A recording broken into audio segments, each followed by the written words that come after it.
Well, my next guest got national attention when he took on Donald Trump in a fiery radio interview just ahead of the Wisconsin primary. Joining me now, Charlie Sykes. Charlie, good to see you.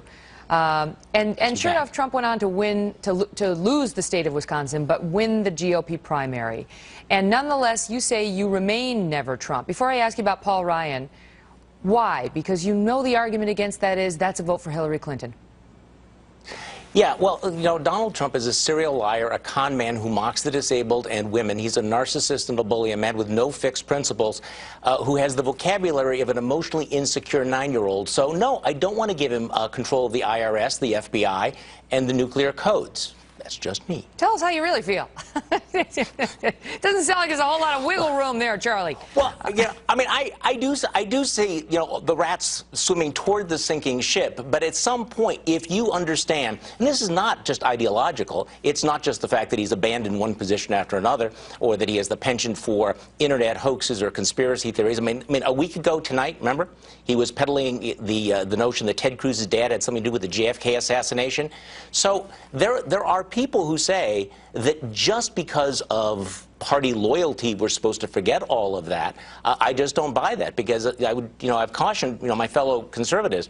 You embrace Donald Trump, you embrace it all. You embrace every slur, every insult, every outrage, every falsehood.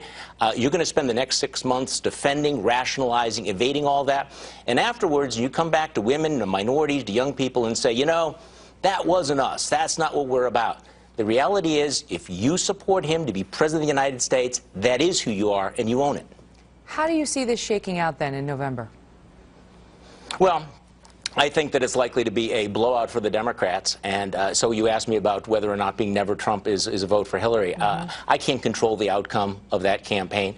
I've been trying for the last 6 months to avoid this moment, because you're talking about two really detestable people running for office. You'd think that a country like this could do better than Hillary Clinton and Donald Trump. But all you can control is your own conscience and where you stand.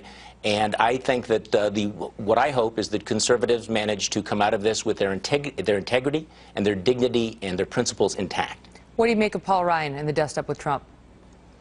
Well, he's not never Trump. I want to make this very clear. What I think is interesting is that Paul Ryan is the polar opposite of Donald Trump. He is a decent human being.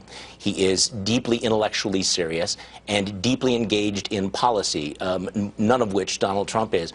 And I think that it was somewhat unreasonable to expect, as some folks do, that conservatives should simply surrender, should simply roll over, as opposed to doing what Paul Ryan is doing, which is asking for a conversation. A conversation. What do we stand for? What do we believe in? And that is a conversation that we need to have, even though, look, Donald Trump has won the nomination. That doesn't mean that he immediately gets to win all of the battle of ideas, or he gets the soul of the Republican Party.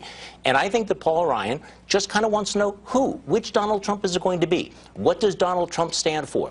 What does Donald Trump think about taxes, government, the Constitution, all of those things that we once thought that we believed in. And again, this is a debate and a conversation that we very much need to have. Charlie, great to see you.